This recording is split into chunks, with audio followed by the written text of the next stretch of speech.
Congolese have been massacred by white people in the Congo for years and years and years. And if the shoe is now on the other foot, only thing I can say is it's like chickens that always come back home to roost. Belgium in 1865 at the age of 30. Enormously shrewd, enormously greedy, enormously ambitious, and with an absolutely brilliant sense of public relations. He hired the explorer Henry Morton Stanley, the man who found Livingstone, to go to the Congo and essentially stake out this huge territory for him. Leopold got first the United States and then all the major nations of Western Europe to ratify his seizure of this enormous territory in the center of the continent. First, Leopold created a smokescreen, claiming that he wished to educate a savage people. They were all really fooled by Leopold because they took him at his word. They thought he was a sort of a man who's going to lose all his money in this crazy philanthropic venture. But they didn't realize what he was really after at all, which was to make himself hugely rich by exploiting brown hands and broad backs who were going to carry the wealth of Africa and load it on ships for his own personal profit.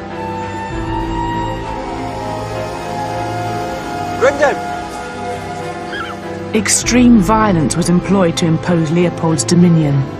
The right hands of those who failed to meet rubber quotas were severed. Even young children were not spared.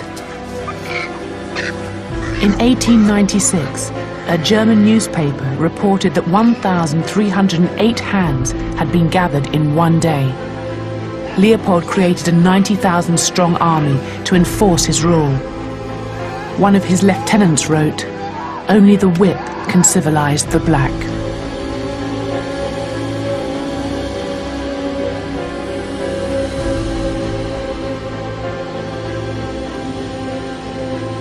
They would go into village after village.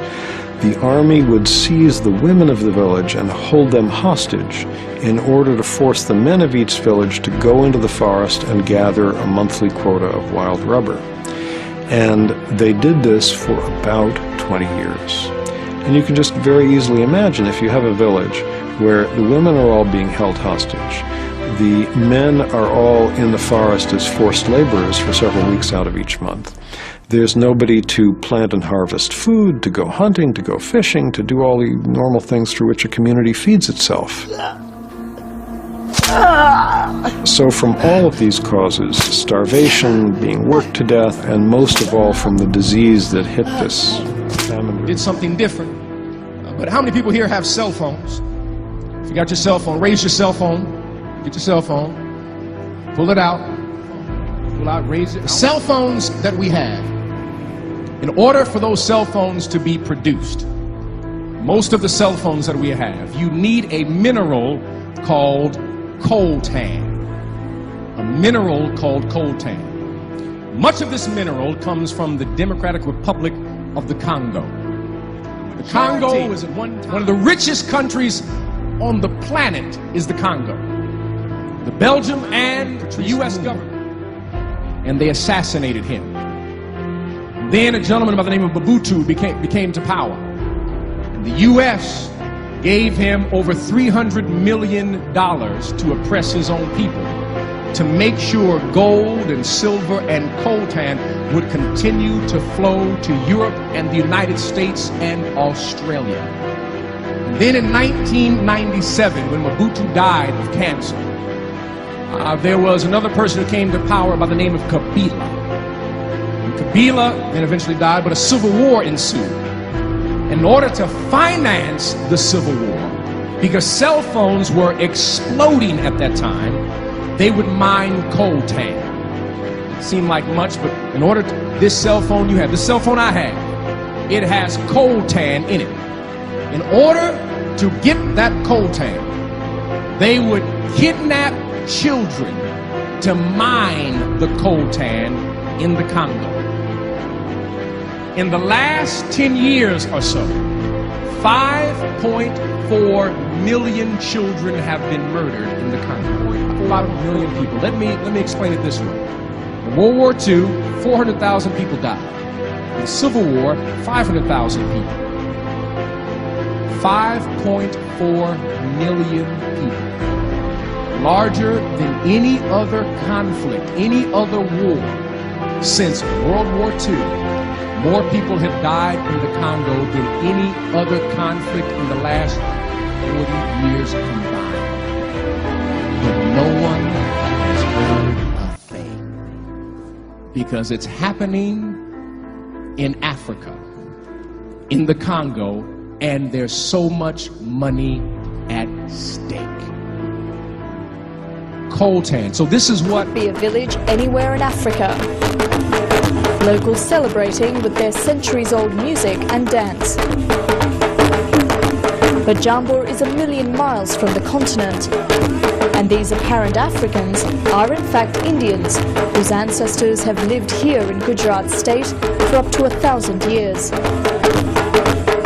Known as Siddis, this tribe of African descent retains few links with its mysterious past. They know nothing of how or why their forefathers came here. But there is one thing that ties them to their unique heritage. In our musical performances, we are like one. We all have the same musical style. It's also the same when we dance. Music and physical features are the few clues that anthropologists have to trace the Siddis. Some believe their forefathers were laborers from modern-day Kenya and Uganda who were brought to India on Arab slave ships between the 10th and 14th century. All the Arab traders or raiders, either way, had to bring lot of these slaves, and at convenient places they were given their freedom when the nearest landmass came. Anthropologists believe there are up to 15,000 Siddis living along India's west coast. While they have adopted the local culture, most live in abject poverty, even compared to other Indians. Their reluctance to integrate with mainstream communities means they are often left out of development. We have a lot to worry about. People in other villages live happy lives, but our people are miserable. So we do worry. The government has given them special tribal status to guarantee Siddis access to jobs and education. But life is still hard. In Chile, very close to Arica. And out of the 18 countries we visited, we've never encountered something like this. This room is a cell where the Spanish held Africans that were forced to procreate, use their children as slaves. The years after 1776, after that, basically the Jesuits were here in this area and they used slaves for labor.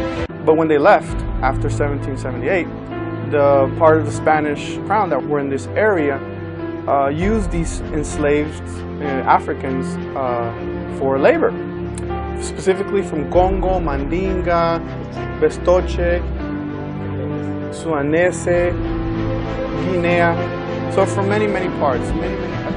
Africa, a rich continent with 3,000 ethnic groups and over 1,000 languages. Its history of enslaved people has been taught from the United States perspective. An estimated 650,000 enslaved Africans were brought to what we know as the United States of America. But how many people know about the African diaspora in Latin America? Over 7 million men, women, and children were forcefully brought to Latin America, with 5 million alone to Brazil. Today, there are over 150 million Afro-descendants in Latin America. Who will tell their story doesn't end there. After most of the natives were murdered, the Spaniards needed manpower to build Latin America. Here's where our story begins.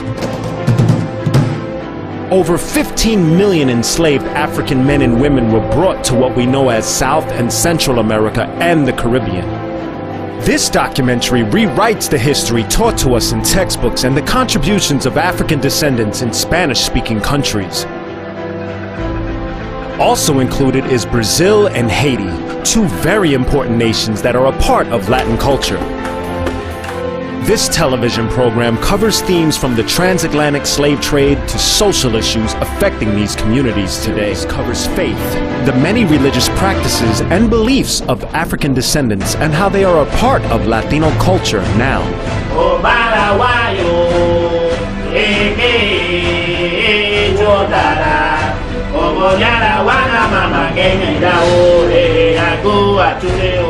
The movement of Rastafari, Ban, Yasso,